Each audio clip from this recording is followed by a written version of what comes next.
Tri-County Auto Salvage Auction in Columbus, Ohio, Elijah Hartwell raised his hand and bought 17 cars. Nobody wanted all of them for $2,500. Laughter swept the room. The loudest came from Giselle Vance, CEO of Heartline Motors, standing near the press section with a smile sharp as cut glass. "You just bought $2,500 worth of scrap metal," she said, loud enough for everyone to hear. "Hope you kept the number for the nearest junkyard." A phone camera caught every second of it. Elijah signed the paperwork and walked to his truck without a single word. He knew something no one else in that room knew. 30 days later, Giselle Vance would drive herself to find him. What was hidden inside those 17 cars? Stay with this story. The ending is something nobody saw coming. The Tri-County Auto Salvage Auction ran 4 times a year in a converted warehouse on the eastern edge of Columbus. Most of the regulars were small-time dealers looking for project cars, a few collectors chasing long shots, and the occasional mechanic who could tell a good frame from a bad one just by crouching down and looking. Elijah Hartwell had been attending for 3 years. He always came alone, always arrived early, and always wore the same faded green flannel shirt that made him look like he belonged more in someone's backyard than at a bidding floor. His truck was a 2004 model with a cracked passenger mirror and a tailgate that didn't close all the way. He had no assistant, no business card, no company name on the side of his door. To anyone watching, he was exactly what he looked like, a single black man with a small budget and no particular plan. But Elijah had been tracking Lot 17 for 6 weeks. Not casually, methodically. He had requested the full vehicle identification list from the auction house 4 days after the lot was posted, cross-referenced every number against production records stored in 2 binders his late father had left behind in a storage unit in Dayton, and driven out to the lot on a Tuesday morning when the facility was quiet to walk between the vehicles with a flashlight and a notepad. Most people who glanced at those 17 cars saw rust-broken glass, stripped interiors, missing engines, and decades of accumulated neglect. Elijah saw a different set of facts entirely. There is a particular kind of intelligence that doesn't announce itself. It doesn't dress up. It doesn't raise its voice. It simply goes to the lot on a Tuesday morning with a flashlight and a notepad and does the work nobody else bothered to do. 3 of the 17 cars carried specific identifiers that the auction listing had not bothered to mention because the people who prepared those listings were not looking for what he was looking for. Car number 7 was a 1967 Ford Mustang Boss 302. The exterior was a disaster, layers of blistered paint, a collapsed front quarter panel, no seats, no glass in the rear. But Elijah had taken a wire brush to the firewall on his Tuesday visit and found the vehicle identification number stamped into the original metal clean and unaltered. The number matched a production sequence that corresponded to fewer than 200 vehicles ever built. In the collector market, a verified Boss 302 in any restorable condition was worth somewhere between $40,000 and $55,000 when the work was done right. Car number 12 was a 1969 Pontiac GTO with a missing engine, but a body that had somehow survived decades in a dry storage facility before ending up in an Indiana estate sale. The chrome trim was intact, the floor pans were solid, and the original color code was still readable on the door jamb. A matching replacement engine was available through 3 different parts networks Elijah had dealt with for years.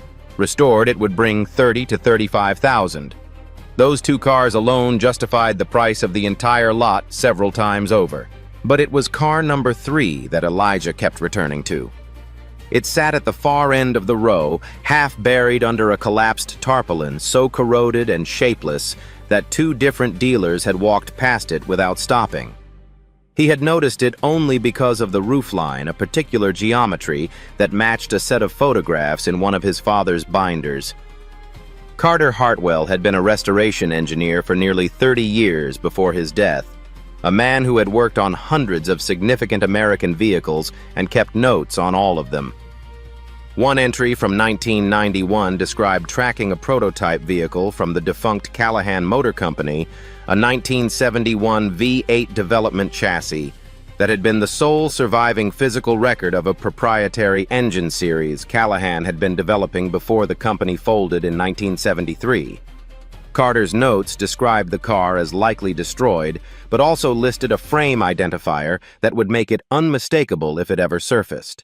Elijah had crouched under car number 3 with his flashlight for 4 minutes before he found the stamp in the mud-caked chassis rail. Cal Vive, 871, P01. He photographed it, stood up, brushed his knees clean, and walked back to his truck. He did not tell anyone. He did not call anyone. He drove home, ate dinner, put his daughter Layla to bed, and spent 2 hours at the kitchen table reviewing his notes before going to sleep. He had $2,800 in his checking account. He would offer $2,500 and keep the rest for fuel and equipment. The morning of the auction, his phone rang while he was loading chain equipment into the truck bed. It was Darnell Walsh, his closest friend and occasional second pair of hands in the garage. Darnell had helped Elijah move cars for years and knew better than to ask unnecessary questions, but even he had doubts. "You're actually doing this," he said. Elijah said he was. "Those cars are wrecks, man. I've seen them." Elijah said he knew. "And you're putting in almost everything you have." Elijah said that was correct. There was a pause on the line. "All right," Darnell said finally. "Call me when you need help hauling." Elijah closed the tailgate as well as it would go and drove toward the warehouse. On his left wrist, as always, was his father's watch, a mechanical piece that had stopped running sometime in the winter of 2012 and that Elijah had never sent out for repair. He wore it anyway. Some things you keep not because they work, but because of what they represent. Giselle Vance arrived at the Tri-County warehouse 40 minutes into the registration period, flanked by Adrian Cole, Heartline Motors' chief legal counsel, and a small cluster of journalists from 2 automotive industry publications.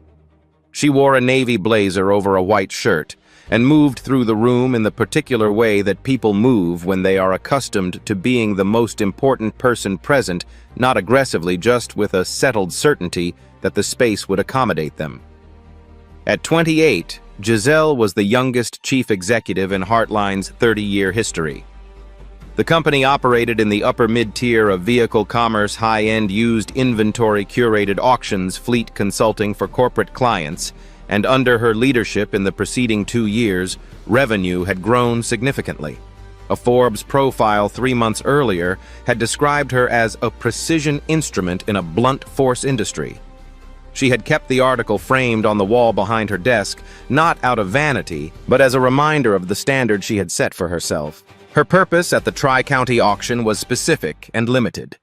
Heartline was preparing a showroom display of restored American classics for an upcoming industry event in the fall, and her acquisitions team had flagged 2 vehicles in the current inventory as candidates for purchase. Neither was in Lot 17. She had no interest in Lot 17. She was aware of it the way anyone in the room was aware of it, as the pile of unsellable vehicles that would probably go for scrap value if anyone bought it at all. When she first noticed Elijah, he was crouching beside one of the cars in the lot, his back to the room, running his hand along the base of a door panel. She registered him the way an experienced professional registers irrelevant information. Briefly. Categorically, without retention. Flannel shirt, old truck in the lot, solo bidder at a salvage lot. Not a factor. She moved on toward the registration desk and did not think about him again until the bidding on Lot 17 began. The lot came up midway through the session. The auctioneer's assistant read out a summary description. 17 vehicles, mixed years. Mixed condition, no running engines confirmed. Sold as is with no title guarantees on 4 of the units. The opening bid was set at $500. The room was quiet. A few people glanced over without raising their paddles. Elijah raised his without hesitation and said clearly, $2,500. The auctioneer confirmed it. A beat passed. No competing bid came. Another beat. Going once, the auctioneer said. The room stayed still, going twice. A few heads turned toward Elijah. Some people smiled. Sold. The gavel came down. The laughter started at the edges and spread inward. It was not cruel exactly, more the reflexive amusement of people watching someone do something they collectively agreed was foolish. Giselle was standing near the press area when it happened, and something in the moment the camera pointed at her, the journalists nearby, the easy target of a man in a worn flannel shirt with a bad truck. A $2,500 pile of wreckage pulled a response from her that she would later have difficulty fully accounting for. She said it with the casual authority of someone accustomed to being quoted. He just bought $2,500 worth of scrap metal. Hope he kept the number for the nearest junkyard. The people around her laughed. One of the journalists smiled. The phone camera was already rolling. Elijah heard it. He was 4 rows away, signing the purchase confirmation with the auction clerk. He heard the words and he heard the laughter, and he turned his head and looked directly at Giselle Vance for approximately 3 seconds. His expression did not change. He did not flush, did not square his shoulders, did not open his mouth. He gave a single unhurried nod in her general direction, not agreement, not submission, just the smallest acknowledgement that he had heard, and then turned back to the clerk and finished signing. The clerk handed him his copies. Elijah folded them into his shirt pocket, picked up the chain equipment he had left near the door, and walked out to his truck. The camera footage ended there with the crowd still chuckling and Elijah's back already disappearing through the door. The clip was 40 seconds long. By midnight, it had accumulated tens of thousands of views, most of them under some version of the same caption. Single dad spends life savings on 17 junk cars, gets roasted by CEO. Giselle's name was in the title of most of them. She saw them before she went to sleep that night. Several people on her team had sent the links with laughing reactions. She responded to none of them and set her phone face down on the nightstand. It felt like the end of the story. It was not the end of the story. What strikes me about this moment is not the mockery, but the nod. A single unhurried nod. Not anger, not pride, not performance. Just the quiet confidence of a man who already knew something the room did not. In a world that rewards noise, that kind of stillness is harder to develop than most people realize. When you're tempted to judge what you see, ask yourself whether you've done the work to understand what's actually there. The most expensive mistakes are often made about people, not things. Elijah spent the next 2 days with Darnell moving all 17 vehicles to a rented garage space in an industrial lot 8 miles east of downtown Columbus. The building was wide, metal-roofed, and cheap, with enough floor space to park all 17 cars in 2 rows with room to walk between them. Darnell helped run the tow chain and back the hauler and said very little until the last car was inside and the overhead lights were on. Then he stood in the middle of the garage with his arms folded and looked at the rows of ruined vehicles' doors hanging off windshields, shattered frames packed with corrosion, and said, "This is a lot of junk." Elijah was already crouching beside car number 3, not responding. "I'm not being negative," Darnell said. "I'm just describing what I see." Elijah stood up and looked at the row. "You're describing what's visible," he said. "That's different from what's there."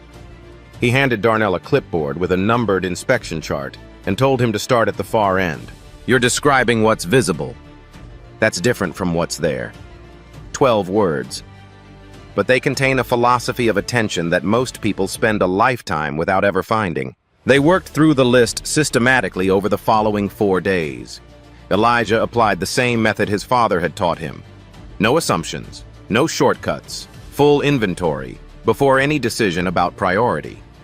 He began with the vehicles he expected the least from working outward, toward the ones he knew mattered.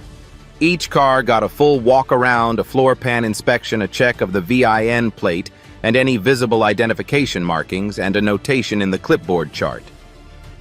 Elijah worked in silence. Darnell worked alongside him and asked questions when he had them, and Elijah answered without condescension, the way someone answers when they genuinely believe the other person is capable of understanding the full answer. Most of the 17 cars confirmed what the auction listing had implied. Some were worth parting out.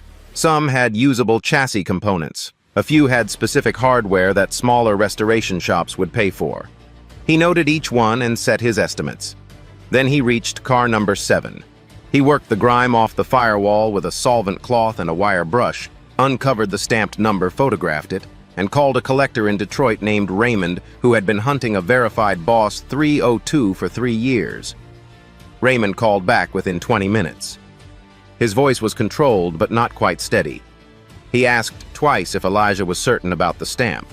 Elijah read the number aloud both times. Raymond said he could come down by the weekend and asked what Elijah needed to get it to him. They discussed terms after the call. Elijah sat for a moment on an overturned bucket and did a rough calculation on a notepad. Just the Mustang alone, he circled the number. Car number 12 took longer. The engine cavity was empty and had been for some time. But when Elijah opened the door and inspected the data plate on the door jamb, the original color code and production sequence were readable. He took measurements of the floor pans, knocked on the inner sills, checked the firewall mounting points. The structure was solid. He had a contact in St. Louis who dealt in period-correct replacement engines for exactly this model year, a man who maintained a private inventory and who did not advertise publicly. Elijah sent him a message with the specifications. The reply came that evening. The engine was available, delivery within 10 days. The cost was manageable against the projected resale margin. He added car number 12 to his priority column. And then there was car number 3. Elijah waited until Darnell had gone home before he uncovered it fully. He worked the crusted mud off the chassis rail with a stiff brush and a slow application of solvent, not rushing, not forcing. The stamp emerged letter by letter out of the muck, Cal Vive 871P01. He pressed his thumb against the cold metal to confirm the depth of the impression. It was original. He took a fresh set of photographs with his phone, then opened his laptop and pulled up a scanned file of his father's engineering notes pages, typed and handwritten and annotated across 3 decades of work. The entry about the Callahan 5.8 prototype was 12 pages long. Carter Hartwell had first encountered references to the vehicle in 1988 while working on a related documentation project for a private collector. He had traced the production records through 2 acquisitions and 1 company dissolution, eventually concluding that the physical vehicle had most likely been lost in a facility disposal in Indiana sometime in the late 1980s. But he had also written in his careful, unhurried handwriting at the bottom of the last page, "If the chassis survived, it will carry Cal 5 871 P01. That stamp is the only proof of its identity that cannot be fabricated." Elijah read that line twice. He closed the laptop. He sat in the garage for a while without moving. He did not make any calls that night. He set the alarm for 5:30, drove home, and went to sleep. By the end of the first week, the rough calculations on Elijah's notepad had grown into a full projection table. Even being conservative, assuming problems with the replacement engine delivery, assuming lower than expected prices on the 12 secondary vehicles, assuming no unusual demand, the numbers were well above $200,000. If the Mustang came in as expected, if the GTO restoration held its estimate, and if the Callahan represented even a fraction of what Elijah suspected it might be worth to the right buyer, the total picture was something he had not allowed himself to think about until it was written down in front of him. He sat with the numbers for a long time. Then he folded the paper in half, put it in the binder with his father's notes, and went back to work. What Elijah did not know, had no reason to know, was that inside the offices of Heartline Motors on the other side of Columbus, a file had been opened for 8 months with the car's name on it. Heartline was 18 months into a $200 million federal lawsuit against Legacy Engine Group, a mid-sized powertrain manufacturer based in Michigan. The core of the case was a claim of derivative design theft. Heartline's legal team argued that the foundational architecture of Legacy's current commercial V8 engine family had been lifted without authorization from a proprietary prototype design that Heartline had acquired through a chain of corporate mergers stretching back to the early 1980s. A chain that included at its origin point the intellectual property portfolio of the Callahan Motor Company, dissolved in 1973. The prototype in question was the 1971 Callahan 5.8 development chassis. Adrian Cole had assembled a documentary case that was substantial but not definitive. Legacy's legal team had introduced sufficient ambiguity into the paper trail to keep the judge uncertain, and the central hearing was now 47 days away. What Heartline needed to resolve that ambiguity was physical evidence, a material artifact bearing the original Callahan development markings, something that could not be dismissed as a document reproduction or a chain of custody assumption. What they needed specifically was the chassis. And for 8 months, Adrian Cole had believed the chassis did not exist. He had traced the vehicle through 6 states and 3 private collection sales, eventually arriving at a disposal manifest from an Indiana facility dated 1989. The manifest listed a 1971 prototype frame under a partial identifier that matched the Callahan records closely enough to satisfy his research team. He had presented this to Giselle as a closed finding. The physical evidence avenue was exhausted. They would proceed on documentary grounds and accept the elevated risk. Giselle had read the memo, asked 3 precise questions, received 3 precise answers, and moved on. The file stayed open only in the technical sense. It had never been formally closed because the case itself was ongoing. The night after the auction, Adrian had gone home, set his bag down, poured a glass of water, and turned on the television. The clip appeared on his feed before he reached the remote. He watched it once. He watched it again. He did not laugh. He stared at the thumbnail image frozen at the clip's end. The parking lot, the hauler, the 2 rows of wrecked vehicles being lined up near Elijah's truck. In the background of the thumbnail, car number 3 was partially visible. Its specific roofline geometry, the particular proportion of the windshield rake, the shape of the engine hood. Adrian had spent 8 months looking at photographs of the Callahan prototype. His threshold for recognition was lower than most people's.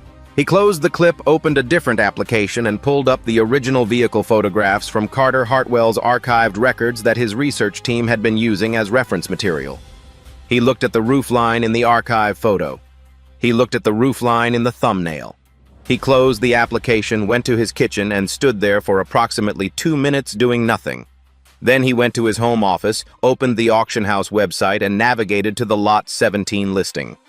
Car number 3 was described as 1971 V8 prototype. Unidentified manufacturer, frame, and body only. He read it twice. He found the chassis dimension specifications that the listing agent had entered as standard fields. They matched. He did not sleep well that night. In the morning, Adrian arrived at Heartline's offices before Giselle and pulled up the full auction records to confirm the buyer information. He called the technical director at 7:15. Does the Callahan Vive 8 chassis carry a frame identifier? What prefix does it use? The answer came back within 3 minutes. Cal V 871. Adrian thanked him and ended the call. He printed a single page from the auction records, walked down the hall to Giselle's office, and set it on her desk when she arrived. "We have a problem," he said. She read the page. The room was quiet for a long time. Then she said flatly, "Find me his contact information." The first approach was clumsy, and Elijah recognized it immediately. On the 10th day after the auction, 2 men arrived at the garage wearing clothes that were slightly too new and asking questions about part sourcing with the specific inexpertise of people who had been briefed on what to ask but did not actually know the subject. One of them kept glancing toward the covered shape at the back of the garage.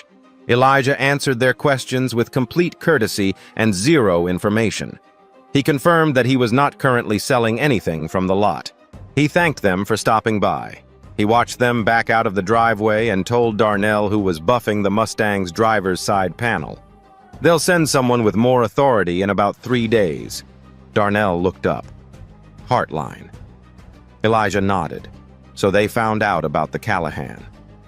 Elijah said it was a reasonable assumption. Darnell said, "You're not worried." Elijah thought about this for a moment, about what exactly he said, and went back to work. While the legal positioning was happening across town, Elijah's actual work was producing results. He had prioritized 7 vehicles from the secondary group for rapid processing. 2 of them required only mechanical cleaning and minor bodywork and were sold within the first 10 days to a local dealer who ran a small lot on the west side. 3 others went through the forum network Darnell had posted to a community of dedicated collectors who valued verified provenance over cosmetic presentation. The forum post was simple. A few photographs, the work completed the asking price. No storytelling, no sales language. The responses came quickly. The quality of the work was not what forum members expected from the story they had been following, and they had been following it. The clip had circulated in the collector community alongside commentary from people who actually understood what it meant to pull a viable chassis from a salvage lot. The reaction there was different from the general reaction. Several experienced collectors had watched the clip and said privately and then publicly that the man in the flannel shirt had known exactly what he was doing. Darnell's forum posts were the confirmation. The photographs showed work that was meticulous and unhurried, the kind of restoration that prioritized accuracy over speed, that replaced what needed replacing and preserved what did not. That treated the original engineering of the vehicle as something worth respecting rather than something to be concealed under fresh paint. This is what real competence looks like in practice. It doesn't need to defend itself. It simply continues. And eventually the work becomes its own argument. Several collectors responded in the thread to say they had assumed the clip was the whole story and were now revising that assumption. A few asked if there was additional inventory available. Darnell replied that updates would be posted as work was completed. The thread kept growing. By day 14, the total cash received from the lot was $18,500. By day 18, it was pushing $26,000 as the Mustang sale with Raymond from Detroit was finalized. The collector drove down, spent 40 minutes with the car, made 3 phone calls to verify the identification number through his own network, and then wrote a check. The number on the check was $48,000. Elijah deposited it at the branch on Henderson Road, drove home, sat at the kitchen table, and looked at the balance on his phone screen for a while. Then he made a grocery list. The second Heartline approach came on day 21. Not intermediaries this time. Giselle herself alone arriving at the garage just after 2 o'clock in the afternoon in a gray sedan that she had driven herself. She parked outside, stood at the open bay door for a moment taking in the interior, and then walked in. Elijah was under the Pontiac GTO on a rolling creeper. He heard the footsteps and the change in ambient sound and slid out from under the car without hurry. He saw her registered her stood and wiped his hands on a shop cloth. If he was surprised, he did not show it. "I wondered when you'd come yourself," he said. It was a statement, not a challenge. Giselle had prepared for a negotiation.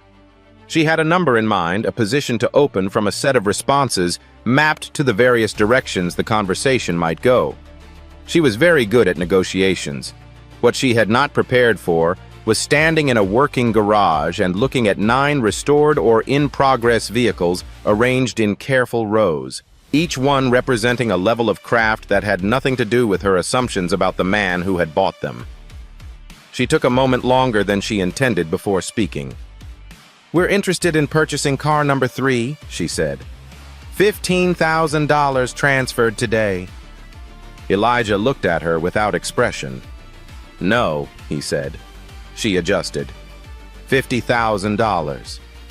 He said no again with the same flat simplicity as though they were discussing the weather. She recalibrated. This was not a man holding out for a higher number. She tried a different approach. "What do you know about it?" she asked. He crossed the garage floor to where the Callahan sat under its tarpaulin, folded back one edge, and shone a work light on the chassis rail. The identifier stamp was fully visible in the light, clean, deep, unmistakable. Cal V 871 P01. He held the light steady and looked at her face while she read it. "I know it's the only one," he said. She was quiet for several seconds. "Why won't you sell?" she asked. Her voice had shifted. The executive register was still there, but something underneath it had changed texture. Elijah covered the car again and turned to face her. "Because I know what it's worth to Heartline Motors specifically," he said. "And you know I know." She left without agreeing to anything.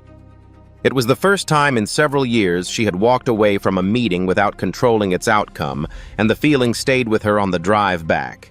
Preparation is invisible until it isn't. The advantage Elijah held was built long before the auction in a storage unit in Dayton in his father's handwriting in 6 weeks of quiet work nobody saw. Most of the time, the gap between who gets taken seriously and who doesn't has nothing to do with the truth of what they know. The next 4 days involved escalating pressure from both sides. Adrian sent a formal written offer to Elijah through a courier, $75,000, structured with specific conditions around timeline and transfer documentation. 2 days after that, a different letter arrived, this one on legal letterhead citing language about Elijah's property being potentially subject to evidentiary considerations in pending litigation. Elijah took both letters to a local attorney named Wallace, who spent 20 minutes reviewing them, and then told Elijah that the evidentiary language in the second letter was, in his professional opinion, a bluff. The vehicle had been legitimately purchased at a public auction, and no court order existed or had been applied for. Elijah owned the car. He was under no obligation to sell, cooperate, or respond. Elijah thanked him, paid his consultation fee, and drove back to the garage. What he did next surprised Darnell, who had been quietly watching the pressure accumulate for days. Elijah called Adrian Cole's direct number, which he had found on the Heartline corporate website.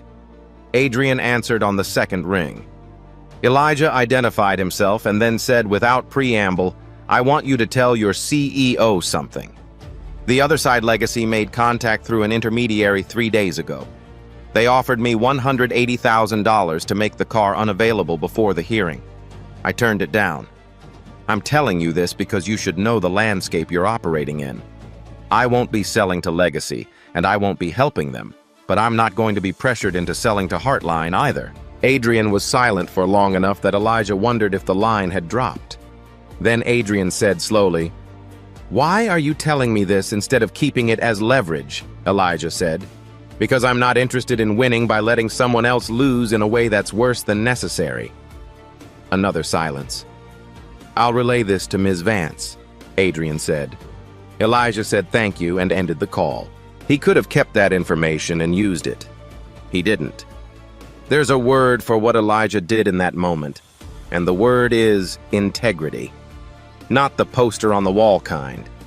The kind that shows up when nobody would have known the difference. The Mustang auction on day 28 generated coverage that Elijah had not anticipated and would not have sought. He had brought the car to a small collector event at a venue in the Short North neighborhood, the kind of event where 50 or 60 people who knew what they were looking at could evaluate the work properly.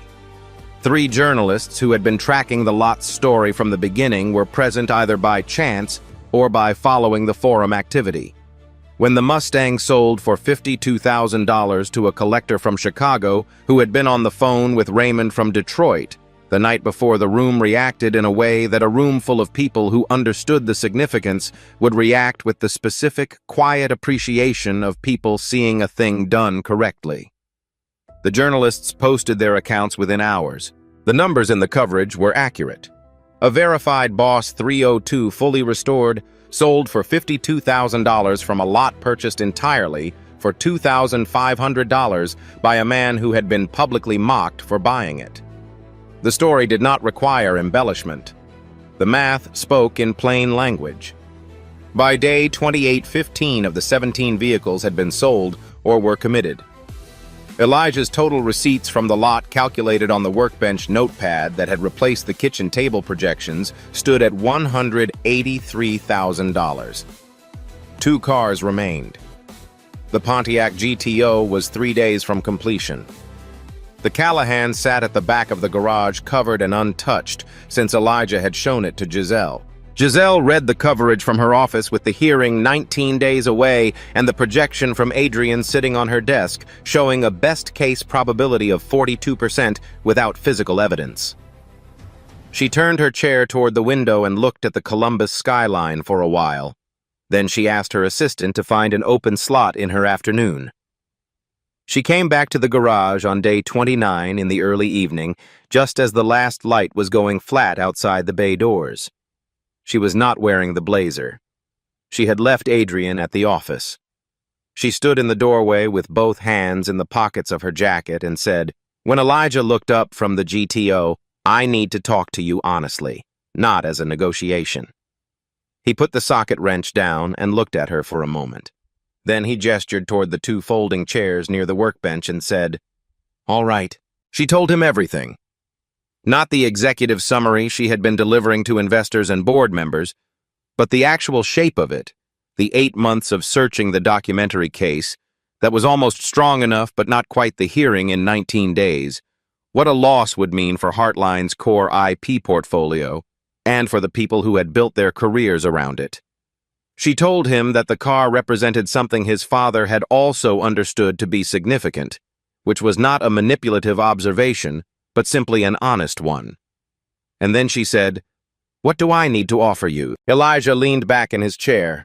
He was quiet for long enough that the ambient noise of the industrial lot, a distant forklift, a loading dock traffic on the overpass became audible in the pause. Then he said, "Do you want to know why I bought that lot?" She said she did.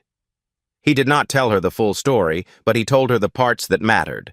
The binders, the notes, his father's handwriting at the bottom of 12 pages of research, the watch on his wrist that still had his father's fingerprint worn into the crown from 30 years of winding. He was not asking for sympathy. He was answering a question with information that was true. $985,000 for the car, he said. She began to respond and he continued, "And one condition that has nothing to do with the money. Heartline Motors funds a vocational training program in classic auto restoration at Columbus Trades. $50,000 per year for 3 years. No press release required. No naming rights. No association with me. Just the program running teaching people who want to learn the work." Giselle looked at him for a moment that was longer than most of their previous exchanges. She had negotiated with people worth hundreds of millions of dollars, and had never heard a condition structured exactly this way, not toward personal recognition, not toward reciprocal business advantage, simply toward a thing continuing to exist. "Why not ask for a public apology?" she said. "You're owed one." Elijah thought about this. "I don't need that," he said. "You don't owe me the words. I think you already know you were wrong. You knew it before tonight." Something in Giselle's face changed, not dramatically, not with any particular visible emotion, just a shift in the quality of how she was holding the expression. "Yes," she said. "I knew." She extended her hand across the space between the 2 folding chairs. Elijah shook it once. Darnell, who had been working quietly at the far end of the garage and had heard most of it, served as one witness. Adrian, who Giselle called and who drove over within the hour, served as the other. The agreement was written out by hand. Both parties signed 2 copies and Adrian took one. It was 10:47 at night. Elijah made coffee. Darnell made a comment about the absurdity of the situation, and everyone in the garage laughed briefly and genuinely the way people laugh when something very strange has resolved itself into something very simple. The Callahan 5.8 chassis was documented, transported, and introduced as material evidence at the federal hearing 16 days later. The frame identifier, the production markings, and the provenance chain that Adrian's team had reconstructed from the auction records and Carter Hartwell's archived materials proved sufficient to resolve the documentary ambiguity that Legacy's legal team had been exploiting. The judge ruled in Heartline's favor. Legacy Engine Group was ordered to cease commercial production of the disputed engine variant and to enter remediation proceedings on the revenue already generated. The case would continue in its compensation phase for some time, but the court determination, the one that Heartline had been trying to establish for 2 years, was settled. Giselle heard the ruling in the courtroom, said very little afterward, and declined the celebratory dinner her team had arranged for the evening. She drove home alone. When a journalist asked her about the car story 3 weeks after the ruling in the context of a longer profile about the litigation outcome, she gave an answer that her publicist had not reviewed and her communications team had not been consulted on. "I made an inaccurate assessment," she said, "not about the value of the cars, about the value of the person standing next to them. Those aren't the same kind of mistake, but I made both of them at the same time." She did not elaborate, and the journalist did not push. The quote ran in the article without her name on the pull quotation, which was how she preferred it. What Giselle did in that moment, saying it plainly, without spin, without a communications team, is rarer than any of the legal victories in this story. Admitting you misjudged a person is harder than admitting you misjudged a situation because a person was there to see it happen. The Columbus Trades Vocational Program launched 6 weeks after the agreement was signed with 12 enrolled students in its first cohort. The curriculum was built around documentation, disassembly, structural evaluation, and period-correct restoration. Not the cosmetic shortcut version, but the full technical practice. Elijah visited twice during the first semester at the coordinator's invitation, not as a guest speaker and not to take any formal role, but simply to walk through the shop and answer questions from students who wanted to know specific things. He answered them the same way his father had answered him directly, without simplification, assuming the person asking could handle the full truth of the answer. The Pontiac GTO was the last vehicle from Lot 17 that Elijah worked on. He completed it 4 days after the hearing concluded, rolled it out of the garage into the morning light, and stood beside it for a long time. The color was a deep metallic blue with chrome trim that caught the October light in a particular way, long and clean along the hood line. He had repainted it in the original factory specification, not because it was more valuable that way, but because he had found in one of his father's binders a photograph from 1974. Carter Hartwell standing beside a car of exactly this color in this year in a driveway that Elijah did not recognize, squinting against the sun with the particular expression of a man who is very satisfied with a piece of work he has just finished. Elijah had looked at that photograph a great many times in his life. He had never thought he would have a reason to look at it and then look up and see the same car in front of him. He did not try to explain what that felt like even to Darnell, who had been with him for the whole of it. Some things do not require narration. By the end of the 30th day after the auction at Tri-County, Elijah's total receipts from Lot 17, including the sale of the Callahan chassis to Heartline, were $278,000 from a purchase of $2,500. He used a portion to sign a long-term lease on the garage, buy out the equipment he had been renting, and register a business name with the state. Hartwell Restoration. He had business cards printed for the first time in his adult life. He put them in a small stack on the corner of the workbench next to the coffee maker next to his father's binders and left them there for whoever might need one. The GTO he did not sell. He pushed it to the back corner of the garage where it was visible from the main working area. That specific blue, that specific chrome, the hood line exactly right in the fluorescent light. On the corner of the windshield dashboard, where the defroster grid met the glass, he set his father's watch face up the cracked crystal, the stopped hands, the worn crown. Not repaired, not hidden. Just present the way the important things always are if you know how to look. Elijah never asked for the world to notice what his father had built in him. He simply carried it forward in the work, in the answers he gave without condescension, in the program that would outlast the courtroom, in the stopped watch he never repaired, because some things don't need to be fixed to still tell the right time. The most valuable things Elijah inherited from his father weren't in the binders. They were the habit of doing the work before anyone is watching, the patience to let the truth reveal itself on its own schedule, and the understanding that what you leave behind in a program, in a student, in a child, outlasts everything you can put a price on.